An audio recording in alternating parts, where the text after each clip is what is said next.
Vamos conhecer dois casais de amigos, o Carlos e a Rosa e o Francisco e a Teresa. Eles são amigos de longa data e têm muita coisa em comum. Para começar, trabalham na mesma empresa e, como exercem mais ou menos as mesmas funções, recebem salários praticamente iguais. Além disso, eles moram na mesma rua e em casas do mesmo tamanho. Mas uma coisa é bem diferente entre os dois casais. O Francisco e a Teresa não têm filhos, são só os dois.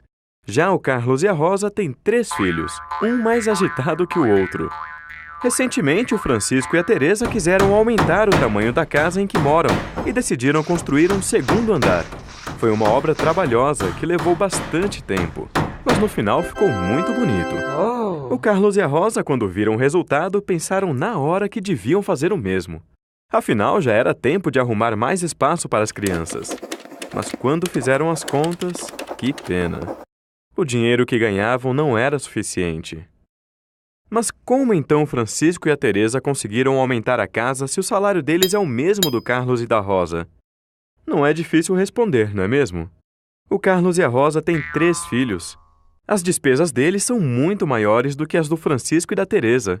Eles têm gastos que os vizinhos não têm, como a escola, por exemplo.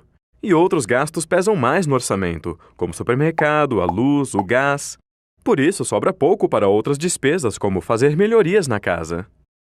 O orçamento público é parecido. Apesar de arrecadar dinheiro com a cobrança de tributos, o governo não pode gastar esse dinheiro como quiser. Existem algumas despesas que são obrigatórias, que o governo não pode deixar de fazer. É o caso do pagamento da dívida pública, dos salários dos servidores, das aposentadorias, de benefícios como o auxílio-maternidade e auxílio-doença, das transferências que a Constituição define para estados e municípios, entre outras.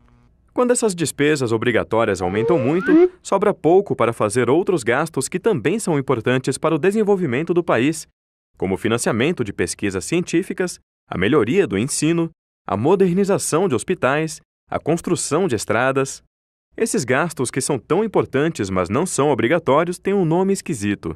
São chamados pelos especialistas de despesas discricionárias. O que acontece com o nosso orçamento público é exatamente isso. Os gastos obrigatórios deixam pouca margem para as outras despesas, que são aquelas em que o governo pode decidir o que fazer. E aí fica como um cobertor curto. Se a gente esquenta a cabeça, esfria os pés. Se esquenta os pés, esfria a cabeça. Para aumentar esse cobertor, ou seja, para ampliar as despesas discricionárias e investir na infraestrutura do país, é importante calibrar bem as despesas obrigatórias e garantir a aplicação eficiente e eficaz dos recursos que sobram. Porque se isso não for feito, a alternativa que resta é cobrar mais imposto. Portanto, no orçamento público não existe mágica. Se algumas despesas não estão sendo feitas, é porque os recursos estão sendo direcionados para outros gastos ou podem não estar sendo bem aplicados. Cabe a nós acompanhar essas decisões. Para mais vídeos da série Orçamento Fácil, inscreva-se em nosso canal. E se você acha que outras pessoas também deveriam aprender mais sobre orçamento público, curta o vídeo e compartilhe com seus amigos.